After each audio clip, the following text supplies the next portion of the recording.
Hi. So നമ്മൾ R T പിയുടെ M C Q discussion നടത്തിയിട്ടുണ്ടായിരുന്നു. അപ്പോൾ ഇന്ന് നമ്മൾ നോക്കുന്നത് എം ടി പിയുടെ എം സി ക്യു ഡിസ്കഷൻസ് ആണ്. M T P 1, M T P 2 ആയിട്ട് രണ്ട് വീഡിയോ ആയിട്ടായിരിക്കും നമുക്ക് ചെയ്യാൻ പോകുന്നത്. അപ്പോൾ ഇപ്പോൾ നമ്മൾ ഡിസ്കസ് ചെയ്യുന്നത് എം ടി പി 1ന്റെ എം സി ക്യു ഡിസ്കഷൻസ് ആണ്. അപ്പോൾ നമ്മൾ കൂടുതലായിട്ടൊന്നും ഇത് ചെയ്യുന്നില്ല. Just M T P 1 M C Q വന്നത് കാരണം അതിൻ്റെ ആൻസർ മാത്രമേ എന്തുണ്ടാവുള്ളൂ, ഇതിൽ നിങ്ങൾക്ക് ഉണ്ടാവുള്ളൂ. അപ്പോൾ ആൻസർ എങ്ങനെ കിട്ടിയെന്ന് ചിലപ്പോൾ ഡൗട്ട് ഉണ്ടെന്നുണ്ടെങ്കിൽ കാണാൻ പറ്റുന്ന ഒരു വീഡിയോ ആണ് ഈ ഒരു വീഡിയോ. ഓക്കെ, സോ ഫസ്റ്റ് ഈ ഒരു പാറ്റേണിലായിരിക്കുമല്ലോ എക്സാംസിനും വരിക. അപ്പോൾ ഫസ്റ്റ് ഒരു കേസ് സിനാരിയോ ഉണ്ട്. ആ കേസ് സിനാരിയോ ബേസ് ചെയ്തിട്ട് 1, 2, 3 ക്വസ്റ്റ്യൻസ് ഉണ്ട്. ഇത് രണ്ടാമതൊരു കേസ് സിനാരിയോ ഉണ്ട്. ആ ഫസ്റ്റ് കേസ് സിനാരിയോയിലെ എല്ലാ ക്വസ്റ്റ്യൻസിനും 2 മാർക്ക് വെച്ചിട്ടാണ്, അപ്പോൾ 6 മാർക്ക്.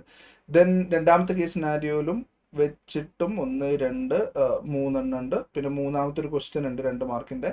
ദെൻ ഫോർത്ത് വൺ ഒരു ചെറിയൊരു ക്വസ്റ്റ്യൻസും ഉണ്ട്. ഇത്രയാണ് എം സി ക്യു ബേസ്ഡ് ആയിട്ടുള്ള ക്വസ്റ്റ്യൻസ് ഉള്ളത്, കേസ് സിനാരിയോ ബേസ് ചെയ്തിട്ടുള്ള ക്വസ്റ്റ്യൻസ് ഉള്ളത്. അപ്പോൾ ഫസ്റ്റ് ക്വസ്റ്റ്യൻസ് ആണ് നമ്മളിപ്പോൾ നോക്കുന്നത്.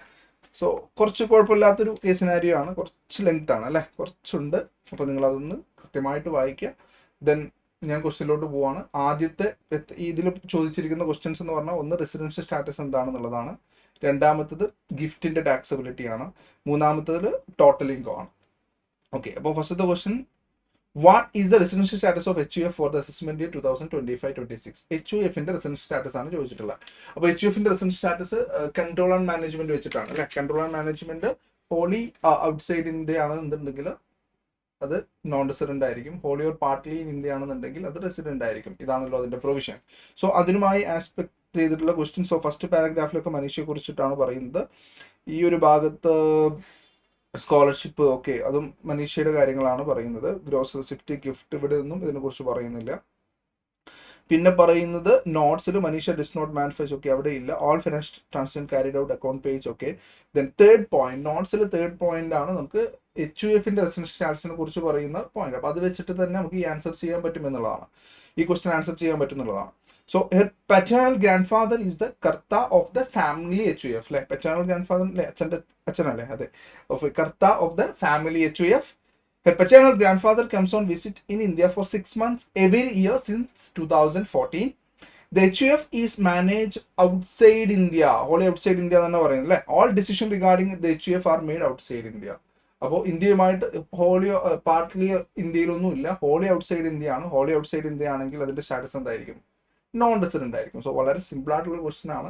അപ്പോൾ നിങ്ങൾ ഫുള്ളായിട്ട് വായിച്ചിട്ട് ആ ഒരു ക്വസ്റ്റൻ ആൻസർ വായിക്കേണ്ട ആവശ്യമില്ല. ഈ ഒരു ക്വസ്റ്റൻ ആൻസർ ചെയ്യണമെങ്കിൽ ഇതുമായി റിലേറ്റ് ചെയ്ത പാര മാത്രമാണ് വായിക്കേണ്ടത്. നോട്ട്സ് നമ്പർ 3 ആണ്. അപ്പോൾ അതിനെ ബേസ് ചെയ്ത് നോക്കുമ്പോൾ, so what is the residential status of H U F for the assessment year 2025-26? Non resident. Answer എന്താണ്? Non resident. ഓപ്ഷൻ സി ആണ് കറക്റ്റ് ആൻസർ വരുന്നത്. സോ നെക്സ്റ്റ് ക്വസ്റ്റ്യൻ അല്ലെ, ഒന്നാമത്തെ കേസ് സിനാരിയോയിൽ രണ്ടാമത്തെ question, determine the taxability of gift received by Manisha from her father, sisters and from her friends in Gandhi Gujarat Seva Samiti assessment year 2025-26. 2 gift ചോദിച്ചിട്ടുള്ളൂ. ഈ 2 ഗിഫ്റ്റിന്റെ taxability ആണ് ചോദിച്ചിട്ടുള്ളത്. ഇപ്പോൾ ക്വസ്റ്റ്യനിലോട്ട് വരുവാണെന്നുണ്ടെങ്കിൽ പോയിന്റ് നമ്പർ 6ഉം 7ഉം അല്ലെ, ഇത് ബേസ് ചെയ്തിട്ടാണ് ആ ഒരു question. Point number 6, gift from father sister from whom she visited in Johannesburg, South Africa. 51,000 ഫാദറിന്റെ സിസ്റ്ററിന്റെ അടുത്ത് കിട്ടിയിട്ടുണ്ട്. അപ്പൊ നമുക്കറിയാം റിലേറ്റീവിന്റെ അടുത്ത് കിട്ടുന്നത് ടാക്സബിൾ അല്ല. ഇനി ഇത് റിലേറ്റീവിൽ വരുമോ എന്നുള്ളതാണ് നോക്കേണ്ടത്. റിലേറ്റീവിൽ വരുമോ? റിലേറ്റീവിന്റെ ഡെഫിനേഷനിൽ ക്ലിയർ ആയിട്ട് പറയുന്നുണ്ട് അല്ലെ. In case of individual 1, 2, 3. Fourth point നോക്കൂ, brother or sister of either of parents of the individual എന്നാ ഇവിടെയും തന്നിരിക്കുന്നതല്ലേ അല്ലെ. അപ്പോൾ ഈ ഗിഫ്റ്റ് റിലേറ്റീവ് ആണ്. റിലേറ്റീവിന്റെ അടുത്ത് ഗിഫ്റ്റ് ടാക്സബിൾ ആണോ? അല്ല. അപ്പൊ ഇവിടെ ആ ഒരു കാര്യം വരൂല. പിന്നെ ഉള്ളത് ഫ്രണ്ട്സിൻ്റെതാ. ഫ്രണ്ട്സിൻ്റെത് 27,000 ഉള്ളൂ. ടോട്ടലി 50 എക്സീഡ് ചെയ്താലേ എന്ത് വരുള്ളൂ? ടാക്സബിലിറ്റി വരുള്ളൂ. അപ്പൊ ഇവിടെ 2 സംഭവം ടാക്സബിൾ ആണോ? അല്ല. അപ്പൊ അതിന് പറ്റുന്ന ഓപ്ഷൻ ഏതാണെന്നുള്ളതല്ലേ നമ്മൾ നോക്കണ്ടേ. സോ ഓപ്ഷൻ എ എന്താ? 51,000 will be exempt as it is gift received from relative. Okay, 27,000 received in cash gift from her friends would not be taxable as all her friends are non-residents. അങ്ങനെയാണോ? അങ്ങനെ ഒരു condition ഉണ്ടോ? ഇല്ല. അപ്പോൾ അതിൽ 2 taxability അല്ലെങ്കിലും ആ പറയുന്ന ഒരു പോയിന്റ് കറക്റ്റ് അല്ല. 2, 51,000 will be taxed as income from other sources. Correct അല്ല. അപ്പൊ അത് ഒഴിവാക്കാം. C, 51,000 will be exempt as gift received from relative. 27,000 received as cash gift from friends will be taxed എന്നാ പറഞ്ഞത്. ആണോ? അല്ല. കാരണം 50,000 എക്സീഡ് ചെയ്തിട്ടില്ല. എന്താണ് option D? 51,000 will be exempt as it is gift received from relative. 27,000 received as cash gift from friends will not be taxable as the total gift received from non-relatives during the assessment day 25-26 does not exceed 50,000. So which option is correct? Option D. കാരണം ഒന്ന് relative, അപ്പൊ റിലേറ്റീവിന്റെ ഡെഫിനിഷനിൽ വരുന്ന ആൾക്കാർ ഒന്ന് ഓർത്ത് വെക്കുക. രണ്ട് 50,000 exceed ചെയ്താലാണ് റിസീവ് അല്ലെ എമൗണ്ട് ടാക്സബിൾ ആവുക. ഇവിടെ ആ ഇൻ അഗ്രിഗേറ്റ് 50,000 എക്സീഡ് ചെയ്തിട്ടില്ല. So option D is the correct answer. Next question, question number 3. What would be the total income of Miss Manisha? ഈ ക്വസ്റ്റ്യൻ്റെ ഒരു പ്രശ്നം, ഫസ്റ്റത്തെ രണ്ട് ക്വസ്റ്റ്യനും ഈസിയാണ്. 3x2 2 4 മാർക്സ് നമുക്ക് പെട്ടെന്ന് വാങ്ങിക്കാൻ പറ്റും. ഇത് കുറച്ച് പണിയെടുക്കേണ്ട ക്വസ്റ്റ്യൻ ആണ് അല്ലേ. What would be the total income of Miss Manisha എന്നാണ് പറഞ്ഞത്. അപ്പോൾ നമ്മൾ മൊത്തമായിട്ട് എടുത്തിട്ട് നോക്കിയാലേ പറ്റുള്ളൂ. സോ ആദ്യം മിസ് മനീഷയുടെ റെസിഡൻഷ്യൽ സ്റ്റാറ്റസ് അറിയേണ്ടി വരും അല്ലേ. ഫസ്റ്റത്തെ ഒരു പാരഗ്രാഫിൽ മൊത്തം അതാണ് പറയുന്നത്. മനീഷ റിസർച്ച് സ്കോളർ ആണ്, PhD ആണ്, അൺമാരീഡ് ആണ് അല്ലേ, അങ്ങനത്തെ കുറച്ച് കാര്യങ്ങൾ പറയുന്നുണ്ട്. സൗത്ത് ആഫ്രിക്കയിലാണ് അവരുടെ പാരന്റൽ ഗ്രാൻഡ് പാരൻസും അങ്ങനത്തെ ഒക്കെ ലീവ് ചെയ്യുന്നത്. പിന്നെ അവരുടെ ഒരു നമ്പർ ഓഫ് ഡേയ്സ് കാര്യങ്ങൾ പറയുന്നുണ്ട്. അപ്പോൾ ആദ്യം നമുക്കിത് റെസിഡൻഷ്യൽ സ്റ്റാറ്റസ് നോക്കേണ്ടി വരും. റെസിഡൻഷ്യൽ സ്റ്റാറ്റസ് നോക്കിയതിന് ശേഷമായിരിക്കും നമുക്ക് എന്ത് ചെയ്യാൻ പറ്റുക, ഇവരുടെ ഓരോ ഡീറ്റെയിൽസും എടുക്കാൻ പറ്റുക. അപ്പോൾ ഫസ്റ്റ് നമ്മൾ നോക്കേണ്ടത് അവരുടെ റെസിഡൻഷ്യൽ സ്റ്റാറ്റസ് ആണ്. സോ കമ്മിങ് ടു ദാറ്റ് നമ്മൾ നോക്കുകയാണെന്നുണ്ടെങ്കിൽ ഒക്ടോബർ അല്ലെ 110 അവർ വരുന്നത്. അങ്ങനെ നോക്കുമ്പോൾ 182 ഡേയ്സ് അദ്ദേഹം ഇന്ത്യയിലുണ്ട്. മനീഷ പ്രീവിയസ് ഇയറിൽ ഇന്ത്യയിലുണ്ട്. സോ ഇതാണ് കാൽക്കുലേഷൻ. നിങ്ങളൊന്ന് കമ്പ്യൂട്ട് ചെയ്ത് നോക്കുക. ഒക്ടോബറിലാണ് വരുന്നത്. So October, November, December, Jan, ഇവിടെ ജാൻ എന്നൊക്കെ വന്നിട്ടുണ്ട് അല്ലേ. Okay, Jan, Feb, March. So 182 days ഉണ്ട്. 182 ഡേയ്സ് ഓർ മോർ ഉണ്ടെങ്കിൽ പിന്നെ അതർ കണ്ടീഷൻസ് നോക്കേണ്ട ആവശ്യമില്ല അല്ലെ. ഫസ്റ്റ് കണ്ടീഷൻസ് തന്നെ സാറ്റിസ്ഫൈ ആണ്. ഫസ്റ്റ് കണ്ടീഷൻ സാറ്റിസ്ഫൈ ചെയ്യുവാണെന്നുണ്ടെങ്കിൽ അവർ റെസിഡന്റ് ആണ്. അപ്പോൾ മനീഷ റെസിഡന്റ് ആണ്. സോ ടോട്ടൽ ഇൻകം ഇൻ മനുഷ്യന് അത് റെസിഡന്റ് സ്റ്റാറ്റസ് നോക്കണം. റെസിഡന്റ് സ്റ്റാറ്റസ് ശരിക്കും എന്താണ്, റെസിഡന്റ് ആണ്. 182 ഡേയ്സ് പ്രീവിയസ് ഇയറിൽ ഇന്ത്യയിൽ സ്റ്റേ ചെയ്തിട്ടുണ്ട്. So she is a resident. അപ്പൊ ഇനി നമ്മൾ നോക്കേണ്ട കാര്യം എന്താണ്, പെട്ടെന്ന് നമുക്ക് നോക്കാൻ പറ്റുന്ന ഒരുപാട് ബിസിനസിന്റെ ഇത് പറഞ്ഞിട്ടുണ്ട് ഇവിടെ അല്ലെ. ഒരു റെസിപ്റ്റ് പറഞ്ഞു, സ്കോളർഷിപ്പ് പറഞ്ഞിട്ടുണ്ട്, research work, gross receipt from exhibition held in South Africa പറഞ്ഞിട്ടുണ്ട്, gross receipt from exhibition held in India പറഞ്ഞിട്ടുണ്ട്, gross receipt from sale of honey in the exhibition in India എന്നൊക്കെ പറഞ്ഞിട്ട് ഒരുപാട് കാര്യങ്ങൾ പറഞ്ഞിട്ടുണ്ട്. പിന്നെ gross receipt from sale of handmade Khadi design അല്ലെ, Khadi design of fashion, ഇങ്ങനത്തെ കുറച്ച് കാര്യങ്ങളാണ് ആദ്യത്തെ 5 പോയിന്റ്സിൽ പറഞ്ഞിട്ടുള്ളത്.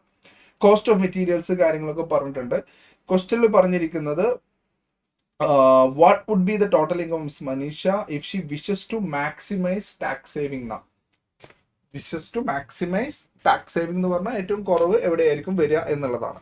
അപ്പൊ അങ്ങനെ നോക്കുമ്പോൾ ആദ്യം നമുക്ക് നോക്കാൻ പറ്റുന്നത് എന്താണ്, അയാൾക്ക് വേറെ ടാക്സ് ഒന്നും വരുന്നില്ല അല്ലെ. അതർ സോഴ്സസിൽ വേറെ ടാക്സ് ഒന്നും വരുന്നില്ല, നമ്മൾ ആൾറെഡി ക്വസ്റ്റനിൽ കണ്ടുപിടിച്ചു. ഇനി ബേസിക് ഇൻകത്തിന് താഴെ വരുന്ന കാര്യങ്ങൾ ഉണ്ടെന്നുണ്ടെങ്കിൽ അതായിരിക്കുമല്ലോ ഏറ്റവും എളുപ്പം ഉണ്ടാവുക. അപ്പൊ ഈ ഒരു ഓപ്ഷനിൽ തന്നെ നമുക്കറിയാം ഏറ്റവും ചെറുത് 151,800 ആണ്. അപ്പോൾ ആ ഒരു ആൻസർ കിട്ടുവാണെങ്കിൽ നമുക്ക് വളരെ ഈസി ആയിരിക്കും. അപ്പോൾ ആദ്യം നോക്കേണ്ടത് 44 AD നമുക്ക് വലിയ ടാക്സ് വരേണ്ടതുണ്ടോ എന്നുള്ളതാണ് നമ്മൾ ഫസ്റ്റ് നോക്കേണ്ടത്. ഫസ്റ്റ് 44 AD ആപ്ലിക്കബിൾ ആണോ? 44 AD ആപ്ലിക്കബിൾ ആകണമെങ്കിൽ റെസിഡന്റ് ആയിരിക്കണം. ക്ലിയർ അല്ലേ? റെസിഡന്റിന് നമുക്ക് 44 AD പ്രിസംപ്റ്റീവ് ടാക്സേഷൻ എടുക്കാൻ പറ്റുള്ളൂ. അപ്പോൾ ഇവിടെ ആദ്യം നോക്കേണ്ടത് 44 AD ആപ്ലിക്കബിൾ ആണോ എന്നുള്ളതാണ്. അതിനാണ് നമ്മൾ റെസിഡന്റ് സ്റ്റാറ്റസ് നോക്കിയത്. അപ്പോൾ റെസിഡന്റ് ആണ്, അങ്ങനെയാണെങ്കിൽ അവർ 44 ADക്ക് എലിജിബിൾ ആണ്. സോ ഇത്രയും നിങ്ങളുടെ മനസ്സിലോട്ട് ഈ ഒരു ക്വസ്റ്റ്യൻ ചെയ്യുമ്പോൾ വരും. ഫസ്റ്റ് കേസിനായാലും ഈ ഒരു ക്വസ്റ്റ്യൻ ആണ് ചാലഞ്ചിങ് ആയിട്ടുള്ള ഒരു ക്വസ്റ്റ്യൻ ആയിട്ടുള്ളത്. ബാക്കി രണ്ടും വളരെ ഈസി ആയിട്ടുള്ളൊരു ക്വസ്റ്റ്യൻ ആണ്. ഓക്കെ, അപ്പം ഞാൻ ഇവിടെ ചെയ്ത് വെച്ചിട്ടുണ്ട്. ടോട്ടൽ ഇൻകം മിസ് ഇത് first gross receipt from south Africa ഇത്രയാണ്, 1 കോടിയോളം ഉണ്ടെന്ന് തോന്നുന്നു. 100,000, 15 ലക്ഷം, 10 ലക്ഷം ഉണ്ട്. Gross receipt from exhibition held in India 12 ലക്ഷം ഉണ്ട്. Gross receipt sale of honey in exhibition in India 1,05,000. Gross receipt from sale of handmade khadi designer 2,25,000. So totally ഇവർക്ക് വരുന്ന gross receipt 25,30,000 ആണ്. And question വളരെ ക്ലിയർ ആയിട്ട് നോട്ട്സിൽ നമുക്ക് കാണാൻ പറ്റും. Manisha has opted for the default tax regime under section 115 BAC. Manisha has opted out of the default tax regime. Opted out of the default tax regime എന്ന് പറഞ്ഞിട്ടുണ്ട്. Paternal grandfatherന്റെ കാര്യം നമ്മൾ already discuss ചെയ്തു. All financial transactions are carried out in account pay check and TDS has been deducted wherever applicable. So all financial transactions are carried out in account pay check ആണ്. അപ്പോൾ നമുക്ക് എന്ത് ചെയ്യാൻ പറ്റും? 6% opt ചെയ്യാനും പറ്റും അല്ലെ. 6% ഒപ്റ്റ് ചെയ്യാനും പറ്റും. അപ്പൊ ആ രീതിയിലാണ് ഈ ക്വസ്റ്റ്യൻ ആൻസർ ചെയ്യേണ്ടത്. സോ പ്രിസംപ്റ്റീവ് ഇൻകം എന്ന് പറയുന്നത് എത്രയായിരിക്കും? 25,30,000 into 6% 1,51,800. 51,800 ആണ്. അപ്പോൾ ഏറ്റവും കുറവ് ഇൻകം വരുന്നത് അതാണ്, ഏറ്റവും കുറവ് ടാക്സ് കൊടുക്കാനാണ് അവർ ആഗ്രഹിക്കുന്നതും. സോ ഈ ഒരു കേസിൽ ഏതായിരിക്കും ഓപ്ഷൻ? 151,800 ആയിരിക്കും ഓപ്ഷൻ. അപ്പോൾ നമ്മൾ ചെയ്യേണ്ടത് ഇത്രയാണ്. ഈ ഒരു ക്വസ്റ്റനിൽ നോക്കുക, ഒന്ന് റെസിഡൻസ് സ്റ്റാറ്റസ് 44AD ഒപ്റ്റ് ചെയ്താൽ വളരെ ചെറിയൊരു എമൗണ്ടേ വരുള്ളൂ. കാരണം ടോട്ടൽ ഗ്രോസ് റെസിപ്റ്റ് 25,30,000 ഉള്ളൂ. അപ്പോൾ 25,30,000 8% വരികയാണെങ്കിൽ പോലും ടാക്സബിൾ റേറ്റിന് താഴെ വരുള്ളൂ അല്ലേ. അപ്പോൾ ഇവിടെ ശ്രദ്ധിക്കണം, ആദ്യം 44ADക്ക് എലിജിബിൾ ആണോ നോക്കണം. എലിജിബിൾ ആണോ നോക്കുന്നത് റെസിഡൻസ് സ്റ്റാറ്റസ് വെച്ചിട്ടാണ്. റെസിഡൻസ് സ്റ്റാറ്റസ് റെസിഡന്റ് ആണ്. അപ്പോൾ ഇവിടെ 44ADക്ക് എലിജിബിൾ ആണ്. അപ്പോൾ എല്ലാത്തിൻ്റെയും ഗ്രോസ് റെസിപ്റ്റ് നമ്മൾ എടുത്തു. ഗ്രോസ് റെസിപ്റ്റ് എടുത്തിട്ട് നമ്മൾ ക്വസ്റ്റനിൽ ക്ലിയർ ആയിട്ട് നോട്ട്സിൽ പറയുന്നുണ്ട്. എന്താണ് പറയുന്നത്? അക്കൗണ്ട് പേ ചെക്ക് ആണ്. അക്കൗണ്ട് പേ ചെക്ക് ആകുമ്പോൾ നമുക്ക് എന്തെടുക്കാം? 6% എടുക്കാം. 6% എടുക്കുമ്പോൾ എത്ര വരും? 1,51,800. ടോട്ടൽ ഗ്രോസ് റെസിപ്റ്റിന്റെ 6% 1,51,800 ആണ്. സോ ആ ഓപ്ഷൻ സി ആണ് ഇതിന്റെ കറക്റ്റ് ആൻസർ ആയിട്ട് വരുന്നത്. അപ്പോൾ ഓപ്ഷൻ സി എന്നുള്ളത് നിങ്ങൾക്ക് ആൻസർ കീയിൽ കിട്ടും. അപ്പോൾ ഇത് വരുന്നത് ഈ രീതിയിലാണ്. കുറച്ചും കൂടെ ചാലഞ്ചിങ് ആയിട്ടുള്ള ഒരു ക്വസ്റ്റ്യൻ ഈ ഒരു കേസ് സിനാരിയോയിൽ ശരിക്കും ക്വസ്റ്റ്യൻ നമ്പർ 3 ആണ്. 1-3 ആണ്. Next one question number 2. Question number 2നെ ബേസ് ചെയ്തിട്ട് നമുക്ക് അതുകൊണ്ട് കുഴപ്പമില്ലാത്ത ഒരു കേസ് സിനാരിയോ ഉണ്ട്. 1, 2, 3 ക്വസ്റ്റ്യൻസ് അല്ലേ. അപ്പോൾ 2 മാർക്ക് വെച്ചിട്ട് 6 മാർക്ക് കിട്ടാൻ പോകുന്ന തരത്തിലാണ് ക്വസ്റ്റ്യൻ നമ്പർ 2ഉം സെറ്റ് ചെയ്തിട്ടുള്ളത്. ഒരു റിട്ടയേർഡ് ഗവൺമെന്റ് എംപ്ലോയി ആണ്. ബോൺ ഇയേഴ്സ് തന്നിട്ടുണ്ട്. അപ്പോൾ നമുക്ക് ഏജ് അവിടെ കാൽക്കുലേറ്റ് ചെയ്യാം. ഡൽഹിയിലാണ് റിസൈഡ് ചെയ്യുന്നതെന്ന് പറഞ്ഞിട്ടുണ്ട്. 1 മെയ് മുതൽ 15 ഒക്ടോബർ വരെ ഓസ്ട്രേലിയയിലാണെന്ന് പറഞ്ഞിട്ടുണ്ട്. അപ്പോൾ നമ്മൾ എന്ത് ചെയ്യേണ്ടി വരും? റെസിഡൻസ് സ്റ്റാറ്റസ് കമ്പ്യൂട്ട് ചെയ്യേണ്ടി വരും. Then for proceeding previous year 365 days ആണെന്ന് പറയുന്നുണ്ട്. പെൻഷൻ കിട്ടിയത് പറഞ്ഞിട്ടുണ്ട്. ബട്ട് അവിടെ ശ്രദ്ധിക്കുക, during the previous year pension of 71,461 is credited in account with state bank of India after TDS എന്നാണ് പറഞ്ഞിട്ടുള്ളത്. അപ്പോൾ ആ TDSും കൂടെ നമ്മൾ എന്ത് ചെയ്യണം? ആഡ് ബാക്ക് ചെയ്യണം അയാളുടെ ടോട്ടൽ സാലറി അല്ലെങ്കിൽ പെൻഷൻ അറിയാൻ വേണ്ടിയിട്ടുള്ളത്. Pension will be taxable under head salary, അത് മറന്നു പോകരുത്. ദെൻ ഇൻട്രസ്റ്റ് 4,352 റിസീവ് ഏൺ ചെയ്തിട്ടുണ്ട്. She received interest 4,352 on her savings account. Then SBI during the previous year 24-25 she also received interest net of TDS എന്ന് പറഞ്ഞിട്ടുണ്ട്. അപ്പോൾ TDS അവിടെ 10% ആയതുകൊണ്ട് തന്നെ നമ്മൾ എന്ത് ചെയ്യണം? റീവർക്ക് ചെയ്യേണ്ടി വരും. അപ്പോൾ ആ ഒരു കാര്യങ്ങളൊക്കെയാണ് ഫസ്റ്റ് പാരയിൽ തന്നിട്ടുള്ളത്. പിന്നെ 2 ലൈഫ് ഇൻഷുറൻസ് പർച്ചേസ് ചെയ്ത കാര്യങ്ങൾ പറഞ്ഞിട്ടുണ്ട്. അതിന്റെ ഡീറ്റെയിൽസ് ആണ് അടുത്ത പാരയിൽ തന്നിട്ടുള്ളത്. ഇതിന് അടുത്ത പാരയിൽ തന്നിട്ടുള്ളത് മെഡിക്കൽ ഇൻഷുറൻസിന്റെ കാര്യമാണ്. മെഡിക്കൽ ഇൻഷുറൻസിന്റെ റിലേറ്റ് ചെയ്തിട്ടുള്ള കുറച്ച് കാര്യങ്ങൾ അടുത്ത പാരയിലും തന്നിട്ടുണ്ട്. ഇതാണ് ശരിക്കും ക്വസ്റ്റ്യൻ അല്ലേ. പിന്നെ ഒരു ഗിഫ്റ്റ് കൊടുത്ത കാര്യങ്ങളും ഒക്കെ പറയുന്നുണ്ട് അല്ലെ. She given a wrist watch of 10,000 on husband's 85th birthday. Irrelevant ആണ്, കാരണം റിസ്റ്റ് വാച്ച് ഒന്നും ക്യാപിറ്റൽ ഡെഫിനിഷൻസും കാര്യങ്ങളൊന്നും ഇല്ല. ദെൻ ആ ഡീറ്റെയിൽസ് ഒക്കെ നമ്മൾ കൺഫ്യൂഷൻ ആക്കാനും തന്നിട്ടുണ്ട്. Her husband is resident in India for the previous year 2024-25. Okay. Based on the facts of the case scenario, choose the most appropriate answer to the following question എന്നാണ്. First question, what would be the amount of deduction under chapter 6A എന്നുള്ളതാണ്. So നമുക്ക് deduction അറിയണമെങ്കിൽ ശരിക്കും, അപ്പോൾ ഒന്നാമത്തെ question deduction കാണാനാണ്. രണ്ടാമത്തെ question എന്താണ്? ഗ്രോസ് ടോട്ടൽ ഇൻകം കാണാനാണ്. അപ്പോൾ ഒന്നുകൂടെ ബെറ്റർ എനിക്ക് തോന്നുന്നു ആദ്യം നമ്മൾ ഗ്രോസ് ടോട്ടൽ ഇൻകം കാണാനായിരിക്കും. അടുത്തത് നോർമൽ പ്രൊവിഷൻ എന്ന് പറഞ്ഞിട്ട്, അപ്പോൾ നോർമൽ പ്രൊവിഷൻ ബേസ് ചെയ്തിട്ടുള്ള ഗ്രോസ് ടോട്ടൽ ഇൻകം കാണാനാണ് സെക്കൻഡ് ക്വസ്റ്റ്യൻ. തേർഡ് ക്വസ്റ്റ്യൻ എന്താണ്? What would be the total income of Mrs Ritu for this month 25-26 if she pays tax under section 115 BAC. അപ്പോൾ 115 BACയിൽ total income കാണാൻ പറഞ്ഞിട്ടുണ്ട്. Normal പ്രൊവിഷനിൽ total income കാണാൻ പറഞ്ഞിട്ടുണ്ട്. Then ഡിഡക്ഷൻസും കാണാൻ പറഞ്ഞിട്ടുണ്ട്. അപ്പോൾ നമുക്ക് ഏറ്റവും നല്ലത് ആദ്യം നമുക്ക് എന്ത് ചെയ്യാം? ക്വസ്റ്റ്യൻ നമ്പർ 2 ആൻസർ ചെയ്യാം. What would be the gross total income of Mrs Ritu? കാരണം ഗ്രോസ് ടോട്ടൽ ഇൻകം അറിഞ്ഞാലോ നമുക്ക് അതിൽ നിന്നും ഡിഡക്ഷൻ കമ്പ്യൂട്ട് ചെയ്യാൻ പറ്റുക. So what would be the gross total income? So gross total income അറിയാൻ നമുക്ക് ആദ്യം എന്ത് ചെയ്യേണ്ടി വരും? നമുക്ക് റെസിഡൻസ് സ്റ്റാറ്റസ് നോക്കേണ്ടി വരും. Number of day stayed in India നോക്കേണ്ടി വരും. റെസിഡൻസ് സ്റ്റാറ്റസിന് അനുസരിച്ച് നമുക്ക് എന്ത് ചെയ്യാം? ക്വസ്റ്റ്യനിലോട്ട് തിരിച്ചു വരാം എന്നുള്ളതാണ്. സോ റെസിഡൻസ് സ്റ്റാറ്റസ് ഞാൻ ഇവിടെ കമ്പ്യൂട്ട് ചെയ്തിട്ടുണ്ട്.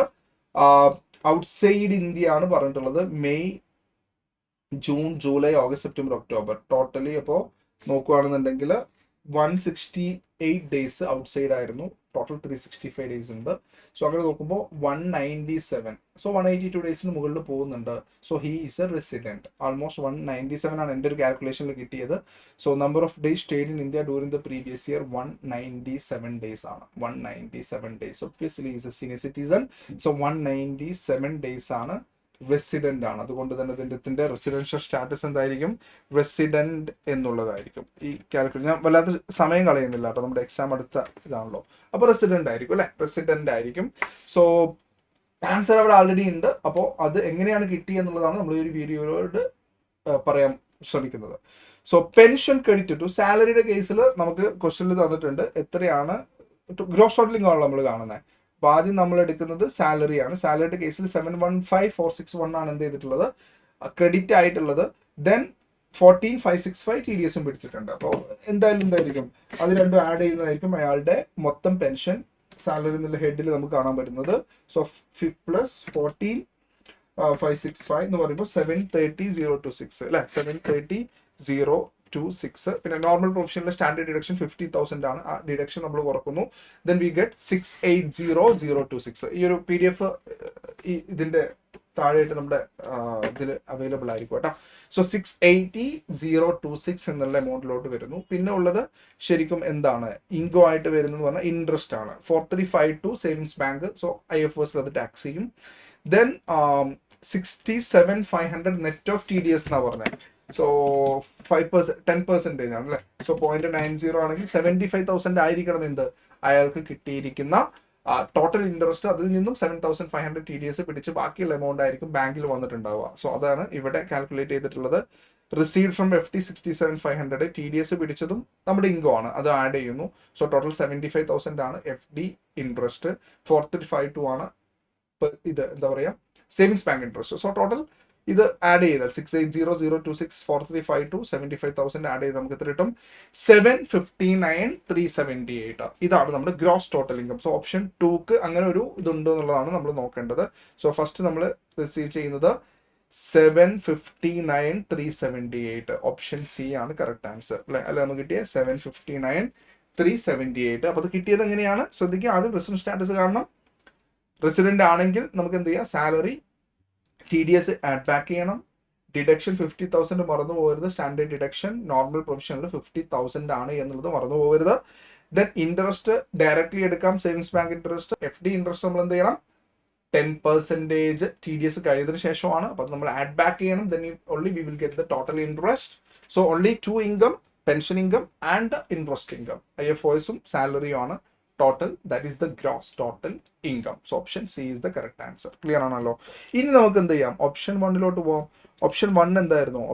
ക്വസ്റ്റ്യൻ 1 എന്തായിരുന്നു? What would be the amount of deduction under chapter 6 എന്നുള്ളതാണ്. സോ എമൗണ്ട് ഓഫ് ഡിഡക്ഷൻസ് നമുക്ക് പറഞ്ഞിട്ടുള്ളത്, ഒന്ന് നമ്മൾ ഓർക്കേണ്ട കാര്യം, ഇൻട്രസ്റ്റ് വരുമ്പോൾ ഓട്ടോമാറ്റിക്കലി സീനിയർ സിറ്റിസൺ ആണെങ്കിൽ അവിടെ 80 TTB വരും അല്ലെ, 50,000 ഡിഡക്ഷൻ. അത് മറന്നു പോകരുത്. അപ്പോൾ ആ ഒരു ഡിഡക്ഷൻ നമുക്ക് എന്തായാലും ഉണ്ടാവും. അത് നിങ്ങൾ മനസ്സിൽ ഓർത്തോളണം.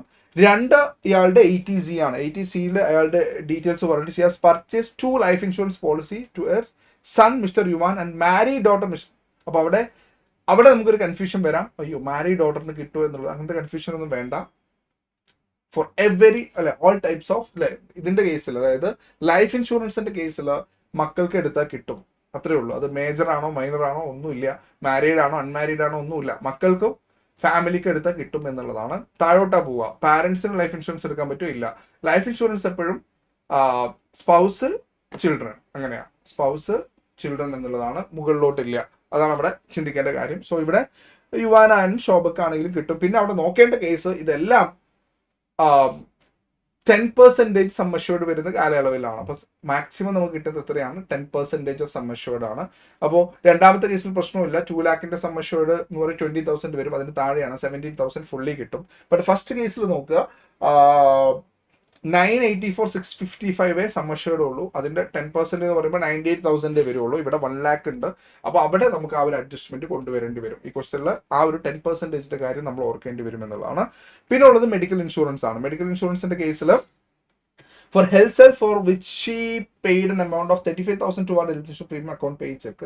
So ഇവർക്ക് limit, she has taken medical insurance for herself for which she paid an account of 35,000 towards health insurance.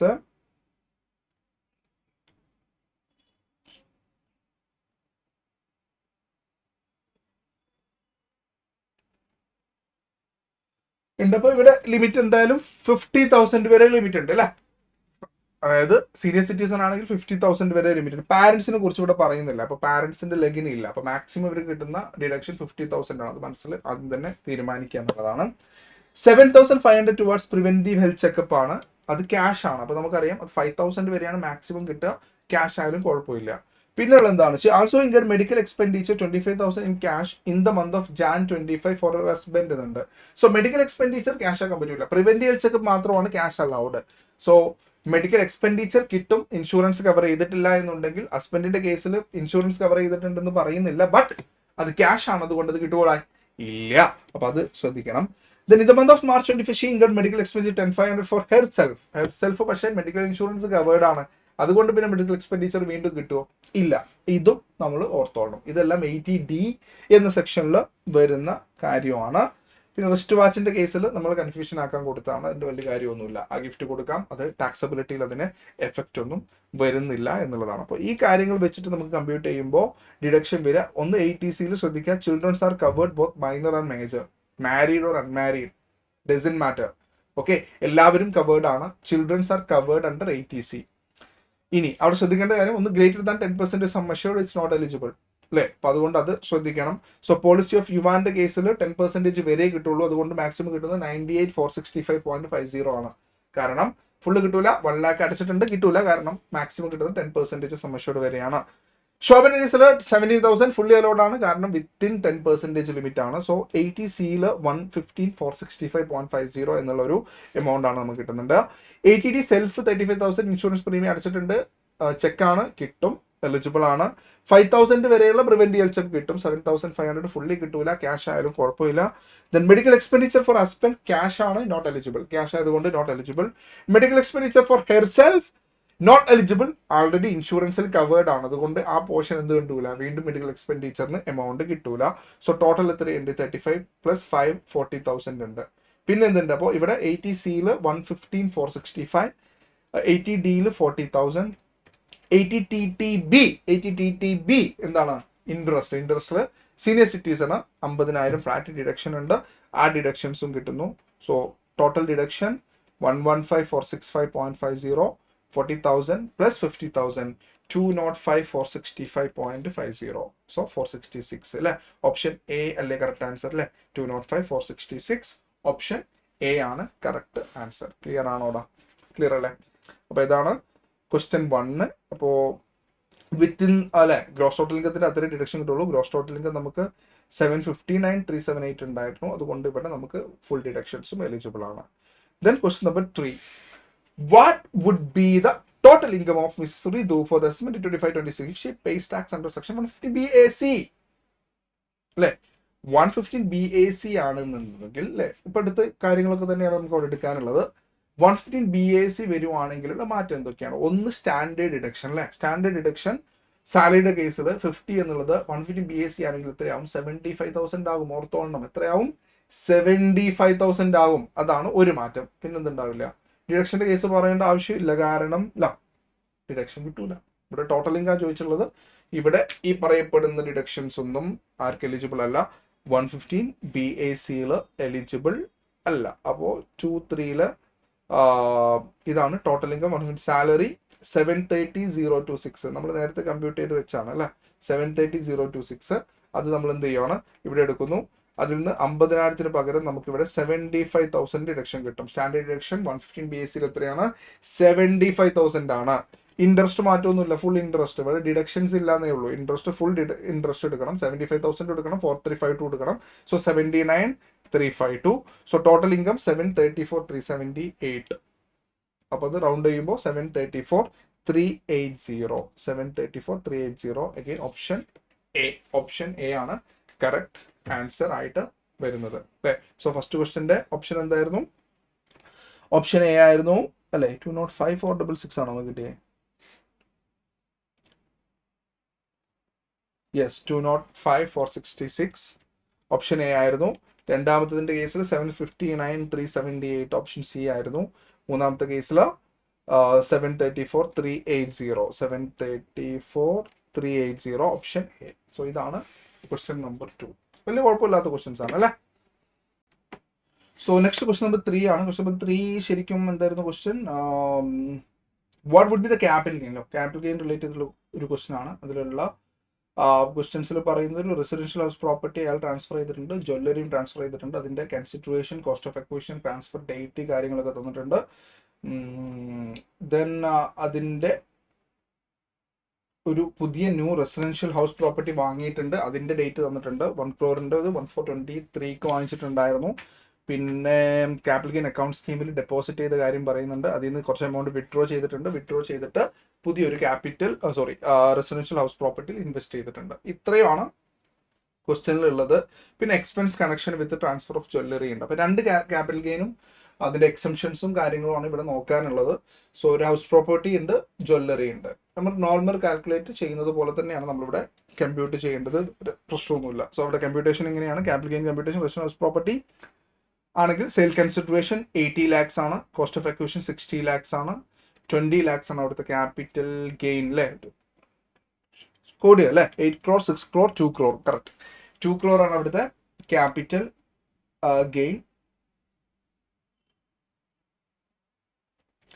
So less exemption 1 crore investment before 1 year ആണ് നോട്ട് എലിജിബിൾ അല്ലെ. 1 year before, within 1 year before or 2 years after എന്നാണ് അല്ലേ. അപ്പൊ ഇവിടെ 1 year before ആണ്, അത് date നോക്കണം. അതുകൊണ്ട് ആ ഒരു ഇത് എലിജിബിൾ അല്ല. 1 crore ഇൻവെസ്റ്റ്മെന്റ് എലിജിബിൾ ആണോ അല്ല എന്ന് നോക്കേണ്ട ആവശ്യമില്ല. പിന്നെ ഉള്ളത് 54 ആണ് ഇവിടെ എക്സാം. കാരണം വീട് വിറ്റ് വീട് വാങ്ങുന്നു. വിത്തിൻ 2 years നമ്മൾ 2.5 crore ഇൻവെസ്റ്റ് ചെയ്യുന്നുണ്ട്. അപ്പൊ അതിൽ 2 കോടിയാണ് ഇവിടുത്തെ ടേൺ ഓവർ, 2 കോടിയാണ് ഇവിടുത്തെ ഇതുള്ളത്. അപ്പൊ 2 കോടി ഇവിടെ നമുക്ക് വീണ്ടും റീഇൻവെസ്റ്റ് ചെയ്യാം. സോ 2.5 കോടിയിൽ 2 കോടി നമുക്ക് ഇവിടെ യൂട്ടിലൈസ് ചെയ്യാം. 54 എന്ന സെക്ഷനിൽ എക്സംഷൻ യൂട്ടിലൈസ് ചെയ്യാം. So capital gain in respect of residential house property transfer നില്ലായിരിക്കും. ഇനി രണ്ടാമത്തെ എന്താണ്? ജ്വല്ലറി കൺസിഡറേഷൻ 3 കോടിയാണ്. എക്സ്പെൻസ് പറയുന്നുണ്ട് 2 കോടി. സോ നെറ്റ് സെയിൽ കൺസിഡറേഷൻ 2,98 ലക്ഷമാണ്. കോസ്റ്റ് ഓഫ് അക്വിസിഷൻ തന്നിട്ടുണ്ട് 2 crores ആണ്. അത് നമുക്ക് കുറക്കാം. ബാക്കി അപ്പോൾ ക്യാപിറ്റൽ ഗെയിൻ വരുന്നത് 98 lakhs ആണ് അല്ലെ. 98 lakhs ആണ്. അപ്പോൾ ഇവിടെ ശരിക്കും ഒരു long term capital asset other than residential house property വിറ്റിട്ട് ആ എമൗണ്ട് നമ്മൾ ഹൗസ് പ്രോപ്പർട്ടിയിൽ ഇൻവെസ്റ്റ് ചെയ്യുകയാണെന്നുണ്ടെങ്കിൽ 54F എന്ന സെക്ഷന്റെ ആപ്ലിക്കബിലിറ്റി വരും അല്ലെ. 54F എന്ന സെക്ഷന്റെ ആപ്ലിക്കബിലിറ്റി വരും. 54F നമ്മൾ നോക്കേണ്ടത് 54 നമ്മൾ ആൾറെഡി 2 കോടി എടുത്ത് ബാക്കി 2.5 കോടിയാണ് നമ്മൾ ഇൻവെസ്റ്റ് ചെയ്തിട്ടുള്ളത്. ബാക്കി 50 ലക്ഷം നമുക്ക് ഇവിടെ ചെയ്യാൻ പറ്റും. 54Fൽ നെറ്റ് സെയിൽ കൺസിഡറേഷൻ ആണ് റീഇൻവെസ്റ്റ് ചെയ്യേണ്ടത്. അതിന്റെ പ്രപ്പോർഷൻ ആണ് നമുക്ക് ക്യാപിറ്റൽ ഗെയിനിൽ നിന്നും എക്സംഷൻ കിട്ടുക. ഇതാണ് നമ്മളിവിടെ ഓർക്കേണ്ടത് ശരിക്കും. സോ ക്യാപിറ്റൽ ഗെയിൻ 98 lakhs അല്ലേ, 98 lakhs ആണ്. സോ എക്സംഷൻ 54F നമ്മൾ എങ്ങനെ കമ്പ്യൂട്ട് ചെയ്യുക? ആദ്യം നെറ്റ് സെയിൽ കൺസിഡറേഷൻ എടുക്കാം. നെറ്റ് കൺസിഡറേഷൻ എന്ന് പറയുന്നത് 2.98 crore ആണ് അല്ലെ. അതിൽ നമ്മൾ ഇൻവെസ്റ്റ് ചെയ്യുന്നത് 50 lakhs ആണ്. So 50 lakhs divided by 50 lakhs ആണ് നമ്മുടെ റീഇൻവെസ്റ്റ്മെന്റ്. അപ്പൊ റീഇൻവെസ്റ്റ്മെന്റ് 98 ആണ് നമ്മുടെ capital gain. 98 by 2.98 into 50 lakhs. So നമുക്ക് കിട്ടുന്ന എക്സംഷൻ 1644,295.30. സോ ഇതാണ് computation. So taxable capital gain ഇപ്പോൾ 98 lakhs നിന്നും എക്സംഷൻ കിട്ടുന്ന 16.44 lakhs കുറച്ചാൽ 81.55 അല്ലേ. അത് റൗണ്ട് ഓഫ് ചെയ്യുകയാണെന്നുണ്ടെങ്കിൽ 81,55,705 എന്നുള്ളതാണ്. സോ അങ്ങനെ ഓപ്ഷൻ ഉണ്ടോ എന്നുള്ളതാണ് നോക്കേണ്ടത്. സോ ഓപ്ഷൻ ബി 81,55,705 എന്നുള്ള ഓപ്ഷൻ ബി ആണ് കറക്റ്റ് ആൻസർ വരുന്നത്. വലിയ കുഴപ്പമില്ലാത്ത ക്വസ്റ്റൻ ആണ്. അതിൽ ശ്രദ്ധിക്കേണ്ട കാര്യം ഇത്രയാണ്. ഒന്ന്, രണ്ടും ഒരുമിച്ച് വരുന്നുണ്ട്. 54ഉം 54Fഉം വരുന്നുണ്ട്. ഇപ്പോൾ ഫസ്റ്റ് നമ്മൾ യൂട്ടിലൈസ് ചെയ്യുന്നു 54. വീട് വിറ്റ് വീട് വാങ്ങിയാൽ ലോങ് ടേം ക്യാപിറ്റൽ അസറ്റ് ആണ് എന്നുണ്ടെങ്കിൽ 54 ആണ്. പിന്നെ ഓർക്കേണ്ട ഒരു കാര്യം, വിത്തിൻ 1 year ബിഫോർ ആണെങ്കിൽ കിട്ടുള്ളൂ. ആദ്യത്തെ 1 crore ഇവിടെ എടുക്കാൻ പറ്റൂല. അപ്പോൾ ആൻസർ മൊത്തം മാറും.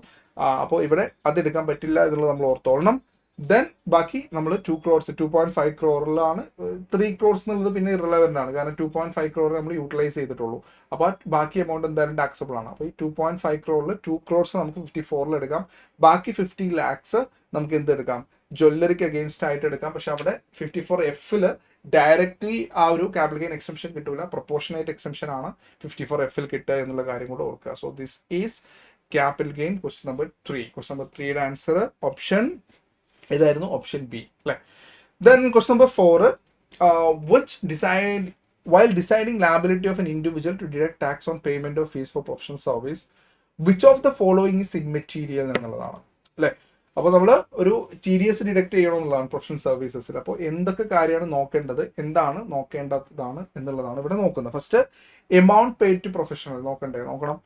Turnover of financial year immediately preceding the financial year in which payment is made നോക്കണം. ഇൻഡിവിജ്വൽ ആണ്, ഇൻഡിവിജ്വൽസിന്റെ പ്രീവിയസ് ഇയറിൽ ടേൺ ഓവറിന്റെ ബേസിസിലാണ് അയാൾക്ക് പ്രീവിയസ് ഇയറിൽ ടാക്സ് ഓഡിറ്റ് ഉണ്ടോ ഇല്ലേ നോക്കുക. അതിനനുസരിച്ചാണ് അയാൾക്ക് ഇത്തവണ ടാക്സബിലിറ്റി TDSന്റെ ആപ്ലിക്കബിലിറ്റി വരിക. അപ്പോൾ അത് നോക്കണം. Turn over of the financial in which the payment is made, amount of fees of professional service, ഇതെല്ലാം നോക്കണം. സോ ആകെ നോക്കേണ്ടത് സി ആണ്, ടേൺ ഓവർ ഓഫ്. ഈ വർഷം എനിക്ക് ടേൺ ഓവർ ഇല്ല, കഴിഞ്ഞ വർഷം ഞാൻ ടാക്സ് ഓഡിറ്റ് ഉണ്ട് എന്നുണ്ടെങ്കിൽ ഞാൻ ഇത്തവണ TDS പിടിക്കണം. അപ്പൊ ഇത്തവണത്തെ ഈ വർഷം റണ്ണിങ് ഇയറിൽ ടേൺ ഓവർ മെറ്റീരിയൽ ആണോ? അല്ല, അത് മെറ്റീരിയൽ അല്ല. Which of the following is immaterial എന്നുള്ള ക്വസ്റ്റ്യൻ, ഓപ്ഷൻ സി ആണ് കറക്റ്റ് ആൻസർ. ഓപ്ഷൻ സി ആണ് കറക്റ്റ് ആൻസർ. കാരണം കഴിഞ്ഞ വർഷത്തിന്റെ ടേൺ ഓവർ ബേസ് ചെയ്തിട്ടാണ് നമ്മൾ ഇത്തവണ TDS പിടിക്കേണ്ട ആളാണോ അല്ലേ എന്ന് ഇൻഡിവിജ്വൽസിന്റെ കേസിൽ നോക്കുന്നത്, ഈ വർഷത്തെ ടേൺ ഓവർ വെച്ചിട്ടല്ല. So option C is the appropriate answer in this case. Right? So this is MTP1ന്റെ MCQ ബേസിസിന്റെ MCQ ക്വസ്റ്റ്യൻസിന്റെ ആൻസർ വന്ന രീതിയാണ് നമ്മളിവിടെ പറഞ്ഞിട്ടുള്ളത്, ഡിസ്കസ് ചെയ്തിട്ടുള്ളത്. സോ ഐ ഹോപ്പ് നിങ്ങൾക്ക് ഇത് യൂസ്ഫുൾ ആണ് എന്നുള്ളത്. So if you think it is useful, please share to your friends. Okay, so all the best, bye bye.